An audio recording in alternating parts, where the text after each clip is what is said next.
Assalamualaikum warahmatullahi wabarakatuh. Kembali lagi di channel pembelajaran sistem audit sistem informasi dengan saya Wisnu Aribowo Purbanegara dalam YouTube Wisnu Aribowo Purbanegara.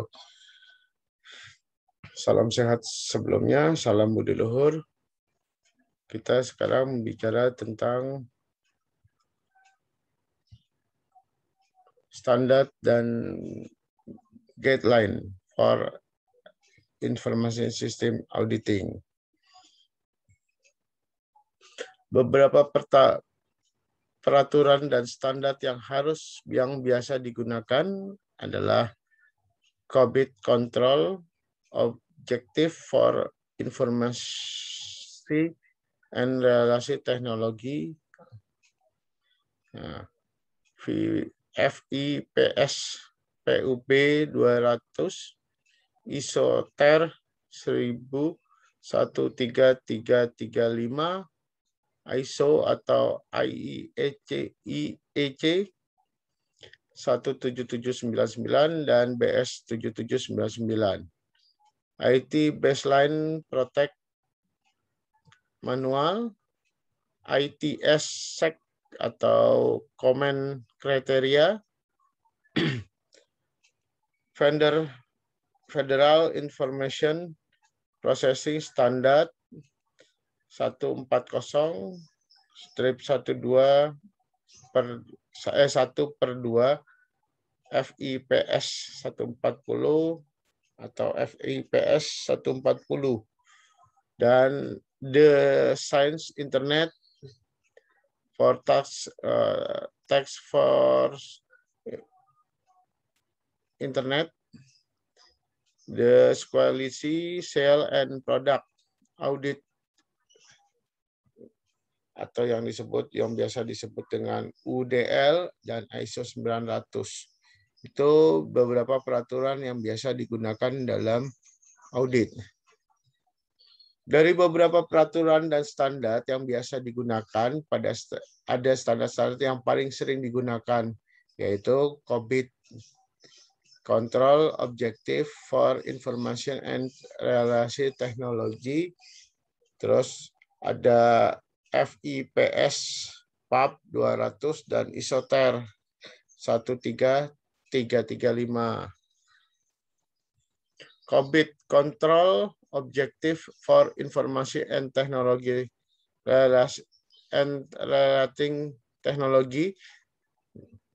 Auditor dapat menggunakan audit guideline sebagai penambah materi untuk merancang prosedur audit.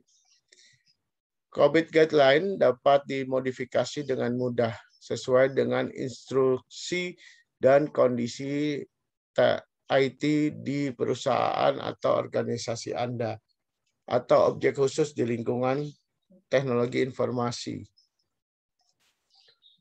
COVID Control selain dapat digunakan oleh auditor, COVID juga dapat digunakan oleh manajemen sebagai jembatan antara resiko-resiko teknologi informasi dengan pengendalian yang dibutuhkan atau sering disebut juga dengan IT Risk Management, dan juga referensi utama yang sangat membantu dalam penerapan IT governance di perusahaan. Penjelasan lebih dalam mengenai COVID akan dibahas di pertemuan selanjutnya.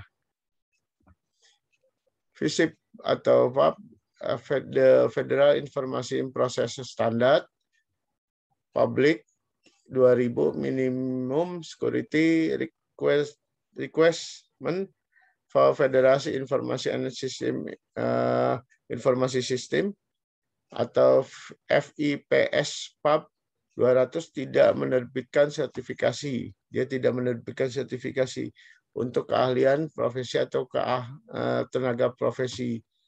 Dikarenakan standar ini ditujukan untuk lembaga-lembaga pemerintah. Jadi ini biasanya dipakai untuk lembaga-lembaga pemerintah di Amerika dan tidak dirancang untuk diterbitkan sebagai standar internasional. Jadi ini tidak dipakai, biasanya hanya dipakai di lembaga-lembaga pemerintah yang ada di Amerika. Standar nasional di Amerika yang pertama diterbitkan pada bulan Maret tahun 2006. Standar ini diterbitkan dan dikembangkan oleh the Computer Security Division of the National Institute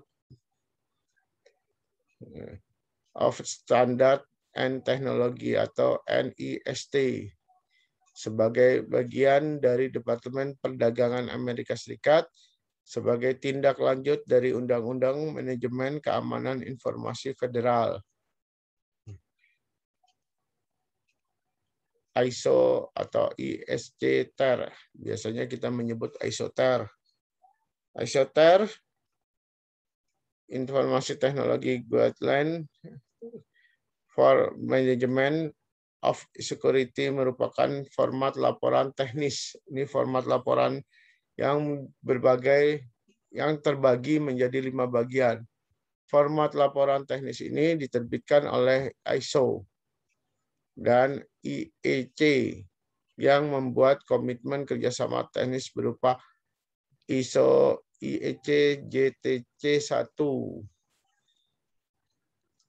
ISO memiliki komitmen yang bersama antara SC27 IT Security Technology yang menerbitkan beberapa standar internasional di bidang IT. Tujuan dari disusunnya standar laporan teknis ini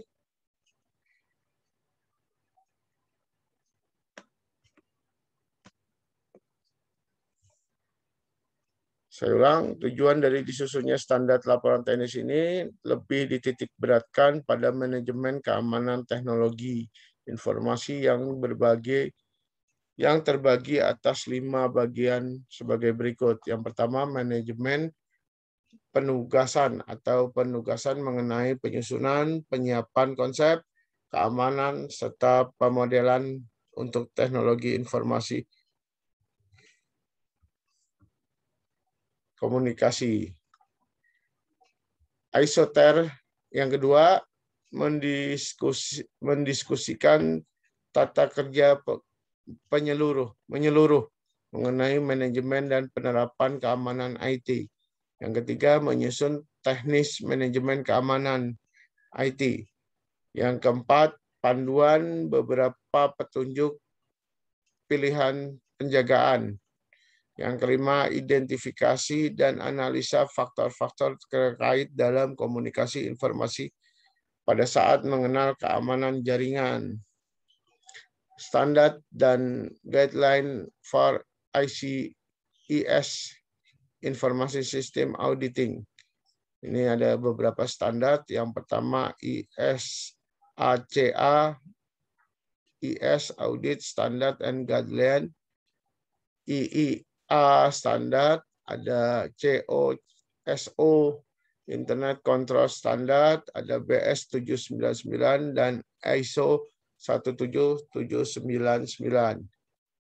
Untuk memajukan standar-standar yang berlaku secara global, bagaimana mengatasi sifat khusus audit dan jaminan teknologi informasi dan keterampilan yang diperlukan untuk melakukan audit tersebut. Menggambarkan ISACA dan diseminasi standar IT audit dan assurance adalah landasan kontribusi profesi untuk mengkomunikasikan audit dan jaminannya. Standar ISACA menyediakan informasi yang diperlukan untuk memenuhi kebutuhan kepatutan audit, asuransi, profesional kontrol, dan juga memberikan petunjuk penting untuk meningkatkan efisiensi dan efektivitas IT, audit, dan asuransi sistem informasi profesional kontrol. Itulah yang diberikan oleh standar audit standar dan guideline-nya. ISACA standar, kerangka untuk standar audit SI, yang memberikan bimbingan multi level. Pertama, standar, grade line, dan prosedur. Dia akan memberikan 3 standar itu. Standar yang menyediakan kerangka kerja untuk melakukan mempromosikan audit internal. Standar IA itu juga dimaksud untuk menetapkan patokan untuk mengurangi operasional internal audit dan yang konsisten. Persyaratan wajib standar terdiri dari laporan, persyaratannya adalah laporan kebutuhan dasar untuk praktek profesional, audit internal, dan untuk mengevaluasi efektivitas kerjanya. Persyaratannya adalah berlaku secara internasional pada tingkat organisasi dan individu. Jadi berlakunya pada umum, sifatnya umum dan perusahaan, organisasi. Code of Thing. Secara umum, auditor internal diharapkan menerapkan dan menjunjung tinggi prinsip-prinsip sebagai berikut: integritas, objektif, dan confident. Standar profesional adalah atribut standar, profesional standar, dan implementasi standar. Demikian kita bicara tentang audit kali ini dalam pertemuan kelima di YouTube saya. Jangan lupa like and subscribe channel YouTube saya, Wisnu Aribawa Prapanegara.